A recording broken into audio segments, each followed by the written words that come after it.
अंजलि मिश्रा और स्वागत है आपका हमारे चैनल। इस वक्त की एक बड़ी खबर सामने आ रही है। आपको बता दें कि महाराष्ट्र के पूर्व गृह मंत्री अनिल देशमुख की मुश्किलें बढ़ती नजर आ रही है, क्योंकि लगातार ईडी की जांच में बड़े खुलासे हो रहे हैं अनिल देशमुख को लेकर। अब ऐसे में इस मामले में कौन ट्विस्ट देखने के लिए मिल रहा है, क्योंकि परमवीर सिंह अब बोलना शुरू कर चुके हैं। परमवीर सिंह का बयान निकलकर सामने आया है, जिसमें उन्होंने ये बताया है कि किस तरीके से अनिल देशमुख के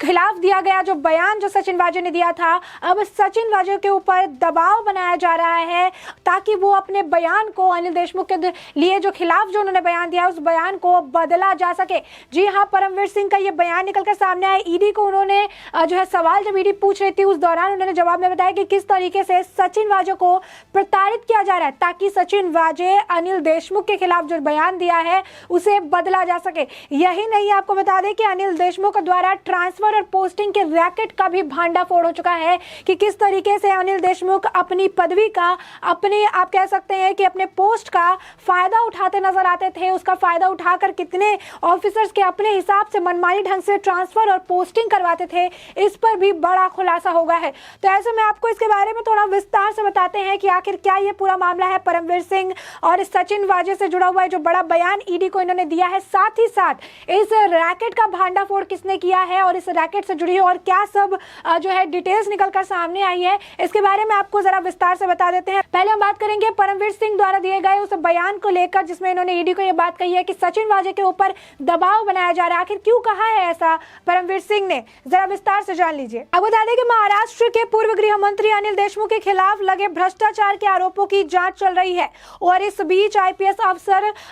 परमवीर सिंह ने दावा किया है कि अनिल देशमुख ने सचिन वाजे को बयान बदलने के लिए कहा है। सचिन और ईडी के सामने अपने बयान पर दर्ज कराते मुंबई पुलिस के पूर्व कमिश्नर ने आरोप लगाया है कि वाजे पर दबाव बनाया जा रहा है कि वो अपने बदलाव से जो अपने उन्होंने बयान दिए हैं उन बयानों से वो मुकर जाए। साथ ही बताया आपको कि पिछले साल दिसंबर के महीने में सचिन वाजे ने जांच आयोग के सामने अनिल देशमुख को किसी भी तरह की पेमेंट देने से इनकार किया था। सचिन वाजे ने देशमुख के लिए किसी बार से पैसा वसूली करने की बात से भी इनकार कर दिया था। पहले इस तरीके से बातें निकल कर आ रही थी कि सचिन वाजे को अपॉइंट इसीलिए किया गया था ताकि वो रेस्टोरेंट्स और बार से जो है 100 करोड़ की वसूली करके ले आए, लेकिन वही दिसंबर के महीने में अपने इस बयान से सचिन वाजे पलटते नजर आए थे। इस पलटने के पीछे का कारण लगाया जा रहा था, अटकलें हो सकते हैं कि आखिर क्या कारण था कि अचानक से ये बयान पलट गए उनके। और ऐसे में अब परमवीर सिंह ने इसे लेकर खुलासा कर दिया कि आखिर बयान अगर बदले गए हैं तो बयान बदलने के पीछे बाहरी ताकत थी, बयान बदलने के पीछे दबाव थे,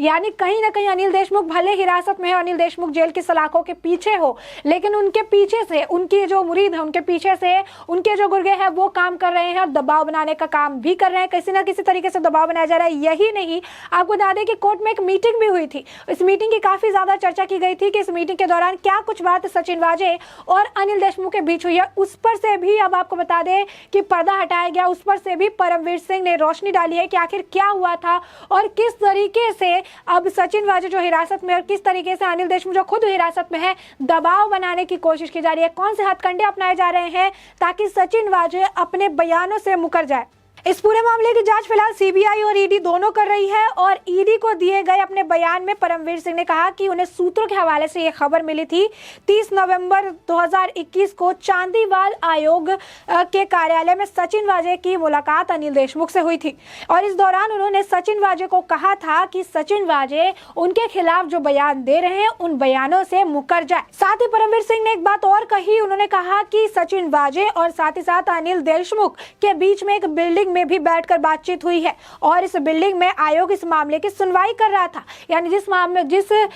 जो आयोग पूरी मामले की सुनवाई कर रहा था उसी आयोग के बिल्डिंग में इन दोनों के बीच में बात हुई है। ये दोनों आपस में बात करते नजर आए थे, जहां पर अनिल देशमुख ने साफ तौर पर सचिन वाजे से कहा कि वो अपने दिए गए बयानों से पीछे हट जाए और इसलिए दिसंबर में 2021 में वो अपने बयानों से पीछे भी हटे, मुकरे भी कि आखिर उन्हें इस तरीके का कोई काम नहीं सौंपा गया था, किसी तरीके की कोई वसूली को लेकर अनिल देशमुख ने उन्हें कुछ नहीं कहा था। अब ये मामला निकलकर सामने आ रहा है, इस पर अब जो है सच्चाई पता चल रही है कि आखिर इसके पीछे का कारण क्या था, क्यों इस तरीके से सचिन वाजे अपने बयानों से पलटते नजर आए। सिर्फ यही नहीं, आपको बता रहे हैं कि किस तरीके से ये कोर्ट रूम की बात है जहां पर आयोग जहां जांच कर रहा था उस बिल्डिंग में बात की गई। साथ ही साथ 2021 में सचिन वाजे को गिरफ्तार किया और उस वक्त जो असिस्टेंट कमिश्नर थे वो और मुकेश अंबानी के आवास एंटीलिया के नजदीक विस्फोटक से भरे एसयूवी से बरामद किए जाने और एक व्यापारी मनसुख हिरेन की मौत के बाद वाजे को गिरफ्तार किया गया था, जिसके बाद ही सचिन वाजे ने खुद ही आरोप लगाया था कि अनिल देशमुख ने उन्हें 100 करोड़ की वसूली का काम सौंपा था और उन्होंने कहा था कि मुंबई और महाराष्ट्र के बड़े बड़े बार और रेस्टोरेंट्स में जाकर पैसे जो है कलेक्ट करने हैं, ये जो है रंगदारी मांगनी है। और उसके बाद ही सचिन वाजे अपने बयान से पलट गए। यही नहीं, परमवीर सिंह ने यह भी बताया है कि सचिन वाजे को जो है जेल में भी प्रताड़ित किया जाता है, जेल में भी उनके ऊपर दबाव बनाए जाते हैं ताकि वो अपने बयानों से पीछे हट सके। यानी साफ तौर पर यहाँ पर महाराष्ट्र की सरकार बेनकाब हुई है, साफ तौर पर यहाँ पे उद्धव ठाकरे बेनकाब हुए हैं, क्योंकि कहीं ना कहीं अगर पुलिस किसी को अपने बयान को बदलने के लिए टॉर्चर कर रही है तो ये बात साफ है कि यह अनिल देशमुख जेल के अंदर बैठकर नहीं, बल्कि यह अनिल देशमुख के जो प्यारे लोग हैं जो उन्हें पसंद करते हैं, यानी महाराष्ट्र सरकार की तरफ से ये जो है दबाव बनाया जा रहा है ताकि पुलिस भी अब सचिन वाजे पर दबाव बना रही है वो बयानों को बदल दे।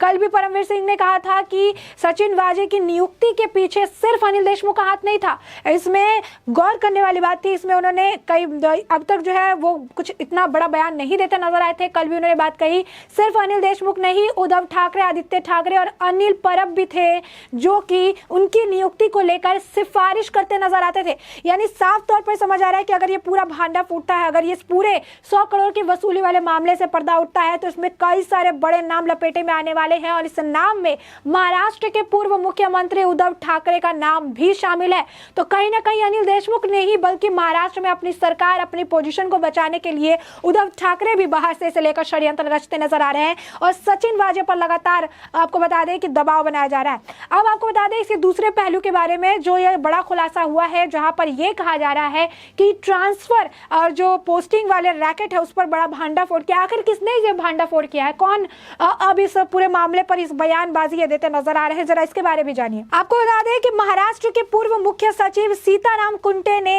ईडी के सामने इस बात पर खुलासा किया है। उन्होंने ईडी को दिए गए बयान में कबूल किया है, उन्हें स्वीकार किया है कि उनके पास अनिल देशमुख अधिकारियों के ट्रांसफर और पोस्टिंग के लिए अधिकृत लिस्ट भिजवाया करते थे, यानी अपनी पोस्ट का फायदा उठाया करते थे, एक लिस्ट तैयार करते थे। उस लिस्ट के बारे में ना किसी को इन्फॉर्म किया जाता था, ना बताया जाता था, ये अपने मन से लिस्ट को तैयार करते थे और फिर इस लिस्ट को आगे भेज देते थे ताकि कि इस जो ऑफिसर से इनकी नियुक्ति करनी है। वही देशमुख राज्य के आपको बता दें कि गृह मंत्री थे, इसलिए उन पर साइन कर देते थे। उन्होंने बताया कि मुख्य सचिव होने के नाते वे पद और कद से अनिल देशमुख के जूनियर थे, इसीलिए सीनियर का आदेश मानना उनके लिए सर्वोपरि था और वो सीनियर का आदेश समझकर उसे मानते थे और उनके द्वारा भेजी गई लिस्ट पर साइन कर दिया करते थे। उन्होंने ये भी बताया कि अनिल देशमुख ऐसे कागजात अपने पर्सनल सेक्रेटरी संजीव पलांडे के हाथ भिजवाया करते थे, यानी साफ तौर पर इस तरीके से सुनिश्चित किया जाता था कि पर्सनल सेक्रेटरी के हाथों से भिजवाया जाता था। खुद ये लिस्ट तैयार की जाती थी, कौन से ऑफिसर्स की कहाँ नियुक्ति होगी, कहाँ ट्रांसफर किया जाएगा, ये भी किया जाता था। और चूंकि जूनियर के नाते जो थे ये भी साइन कर देते थे और इस पूरे आपको बता दें कि इसमें किसी भी तरीके की किसी हाई ऑफिशियल, किसी मेरिट का, किसी चीज को ध्यान में रखकर प्रमोशन या फिर ट्रांसफर नहीं किया जाता था। ये अपने मन मुताबिक अपने पद का इस्तेमाल करते हुए किया जाता था, जिस बात का खुलासा अब सीताराम कुंटे ने कर दिया है। सीताराम कुंटे पिछले साल नवंबर के मुख्य सचिव से पद से रिटायर हुए। इसके बाद वे मुख्यमंत्री सचिवालय में प्रधान सलाहकार के तौर पर नियुक्त हुए। सीताराम कुंटे मुख्यमंत्री उद्धव ठाकरे के काफी करीबी अधिकारी है। आप यहाँ पर गौर देने की बात है, काफी करीबी अधिकारी हो और इस तरीके से बड़े खुलासे करते नजर आ रहे हैं। तो सीताराम कुंटे की तरफ से जो है इस तरीके से जो बड़ा खुलासा किया गया है, तो अब ऐसे में आने वाले वक्त में 100 करोड़ के वसूली वाले मामले में बहुत सारे और बड़े नाम इन्वॉल्व होते नजर आएंगे। अब साफ तौर पर आप देख सकते हैं कि एक तरफ सचिन वाजे के ऊपर दबाव बनाया जा रहा है ताकि वो अपने बयानों को बदल दे, पुलिस की तरफ से उन्हें प्रताड़ित किया जा रहा है, यहां तक कि परमवीर सिंह ने कहा कि उन्हें कपड़े उतार कर भी प्रताड़ित किया जा रहा है ताकि जो है वो अपने बयान को बदल दे। आप देख सकते हैं किस तरीके से मेंटली और फिजिकली उन्हें हैरेस किया जा रहा है ताकि वो इस बयान पर अपने जो है पीछे हट जाए। अब ये कारण भी साफ हो रहे हैं सचिन वाजे के बयानों से पीछे हटने के पीछे। वहीं दूसरी तरफ सीताराम कुंटे ने बड़ा खुलासा कर दिया है जो अनिल देशमुख को दोषी करार देने के लिए काफी और साथ ही साथ उद्धव ठाकरे की पोल खोलने के लिए भी काफी नजर आ रहा है। अब ऐसे में आने वाले वक्त में इस पूरे मामले और क्या कुछ बड़े खुलासे देखने के लिए मिलते हैं, ये आने वाले वक्त के साथ ही साफ हो पाएंगे। लेकिन तब तक के लिए लिए इस पूरे मुद्दे पर आपकी जो भी राय हो हमें कमेंट सेक्शन में कमेंट करके जरूर बताएं।